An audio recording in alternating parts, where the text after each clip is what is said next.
The search goes on for the gun that killed Ellie Edwards on Merseyside. Police are appealing for information about the weapon that caused the death of the innocent 26-year-old out with friends at her local pub on Christmas Eve. Also tonight, still no end in sight for the transport strikes, but today, for most, disruption was minimal. A virtual revolution in cancer care, the technological advance that could pave the way to a breakthrough. And you are an investment banker. Well, I don't think there's any call for insults or name-calling. a modest man who mocked the rich and powerful. Farewell to the satirist John Bird, pillar of the anti-establishment.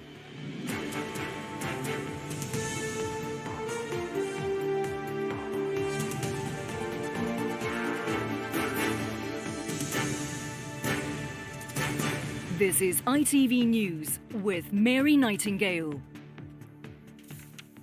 Good evening. 4 days after the fatal shooting of a woman on Merseyside, police are still hunting for the gun her killer used. Ellie Edwards was shot in a pub on Christmas Eve. Officers say she was not the intended target and that they will not rest until there is justice for Ellie. From Wallasey, Rachel Townsend reports. For a third day, Ellie's family returned to the place where she was fatally shot. Today, her father and brother embraced after reading messages left in memory of the 26-year-old beautician. In a press conference held by Merseyside Police outside the Lighthouse Inn in Wallasey, their Deputy Chief Constable revealed the gun used to kill Ellie and injure 4 others has not yet been recovered. We will not rest until we bring the offenders to justice. And by that I mean the person who pulled the trigger of the gun in the most indiscriminate way on Christmas Eve. Anybody who was responsible for arranging, facilitating or harbouring this individual, and anybody who continues to withhold information on who has done this, or indeed where the weapon is that has led to this tragic fatality. Reverend Jeff Hughes preaches just a stone's throw from the Lighthouse Inn and senses the mood in the community here is now changing. Do you think now that initial shock is turning into perhaps anger? Yeah, I think so. One response to anger is revenge. You want to see justice done, and obviously we do want to see that. And that's the sort of revenge I think we need to be focusing on. But I think the best use of the anger is to change, to try and work towards change. Detectives still have a man and a woman in custody and have applied for more time to question them. But they want more people to come forward. They say any bystanders in Ellie's murder also have blood on their hands. Rachel Townsend, News at 10.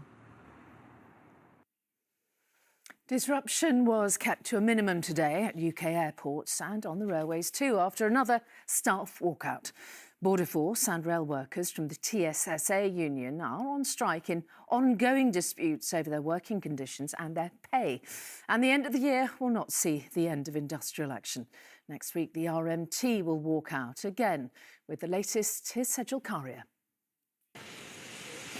They were on the front line of a picket rather than patrolling the border today, as 1,000 Border Force staff at Britain's largest airports began a second wave of strikes, calling for a 10% pay rise to weather the cost of living crisis. 2%, quite frankly, is an insult, and all our members feel the same. None of us want to be picketing, none of us want to go on strike. We just want to be recognised for what we do. There was limited disruption, we're told, as a result, because military personnel and civil servants were checking passports instead. But it's not just airports. More misery lies ahead for rail passengers in the new year too, as RMT members go on strike for 4 days, and train drivers with the ASLEV union stage a 24-hour walkout on the 5th of January. While rail workers at Great Western and West Midlands trains go on strike today and tomorrow, with more planned next month, and driving instructors continue a rolling walkout. a bit annoying, really. Everything seems to be up the shoot at the moment, doesn't it? I think all the strikes are inconvenient, but they're meant to be, aren't they? That's the point. And I think if people aren't being paid properly, then I understand why they strike. Downing Street is once again urging unions to call off strike action. Those representing workers say the government need to put more money on the table. There's no sign yet of a resolution. Sejal Karia, ITV News. The US has announced travellers from China will have to test negative for COVID before entering the country. The new rules will come into force on January the 5th, following a surge in infections in China. Yesterday, Beijing announced it will start reissuing passports for tourism for the first time since the start of pandemic. The US is joining Italy, Japan, India, Malaysia and Taiwan in requiring some form of COVID testing for passengers arriving from China. Here in Birmingham, 2 men have been arrested after a man was stabbed to death in a nightclub. Cody Fisher was in Crane nightclub in Birmingham when he was killed. Police believe he was approached by a group before being attacked. He was pronounced dead half an hour later. In a statement, his family said they are heartbroken. Pope Francis has asked for prayers for his predecessor, Pope Benedict. Pope Francis made the announcement that Benedict is very sick this morning before going to visit him. The Vatican spokesman later said Benedict's health had worsened and he's currently being attended by doctors. The former Pope, who's now 95, stepped down in 2013, the first Pope in 600 years to resign. Now, an unlikely alliance of video game designers and cancer researchers has given visual form to spreadsheet data, which could pave the way for a revolution in the way the disease is treated. Using the same virtual reality technology, which allows gamers to turn their bedrooms into battlefields, a team at Cambridge University is offering scientists the chance to step inside tumours. Numbers are transformed into an interactive picture, giving completely new perspectives on cancers. And it could turn out to be a diagnosis game changer, as Deborah Cohen reports. And that's the sample. This is the moment a Cambridge University student stepped inside a tumour for the first time. It just looks like a colourful matrix of dots, but it's actually a computer-generated image of a real patient's cancer. This is just the connective tissue. Dr. Dario Bresson is one of the team behind the model and was awarded a grant by the Cancer Grand Challenges initiative run by Cancer Research UK. So this is a three-dimensional model of an early breast cancer from a patient. Every individual spot that you see here is a different cell, and the shape and the color correspond to the cell type. So this is literally what you would see if you could enter the body and see the tumor as it was arranged spatially. Normally when tumours are studied, they're viewed in 2D, but this enables researchers to see them in a more visual way. Cancer cells might take different forms, and these different types are highlighted here in pink and turquoise. Scientists say looking at where these cells form helps them to understand more about tumours. To help create a virtual reality tumour, scientists have collaborated with a wide range of people, including astronomers and video gamers. It's so much easier to notice differences, to notice features, to notice peculiarities when you're actually in a thing than when you're looking at it through a spreadsheet or a photograph. You can see how a certain type of cell might be beside a blood vessel or a milk duct, and that might be important for the future prognosis of that patient. All this looks fantastic, but isn't it just a gimmick?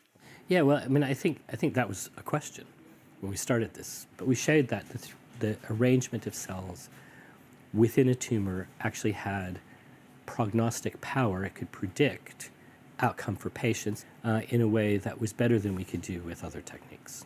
These are still early days, but scientists here hope that we'll be using tools like this to guide better treatment for patients. Deborah Cohen, ITV News. Football now, and Manchester City continue their pursuit of league leaders Arsenal as they beat Leeds United away at Elland Road. Rodri fired City ahead late in the first half before Erling Haaland extended the visitors' lead with a pair of goals either side of the hour mark. A well-placed header from Leeds defender Pascal Struck, with less than 20 minutes on the clock, proved no more than a consolation as the match finished 3-1. And finally, the much-admired actor and comedian John Bird has died at the age of 86.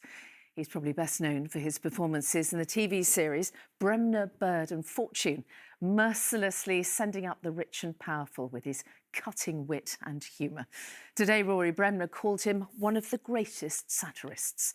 Here's Martha Fairley on his long career in comedy. You are an admiral. I am an admiral. And I wear an admiral's hat.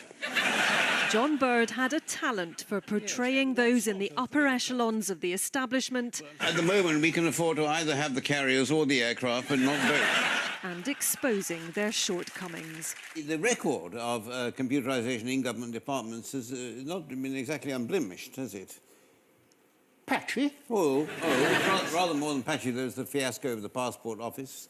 Incompetent politicians, bureaucrats and businessmen were all fair game in the satirical skits he performed with his comedy partner, John Fortune. Well, please don't go on. They regularly worked with comedian Rory Bremner, who today paid tribute, saying it's an irony that one of our greatest satirists, so brilliant at portraying ministers, civil servants or high-ranking officials who exuded self-satisfaction, was himself so modest and self-effacing. John Bird had been writing and performing satire since he was at Cambridge University, where he met John Fortune. The pair won a BAFTA for their Long John sketches in 1997.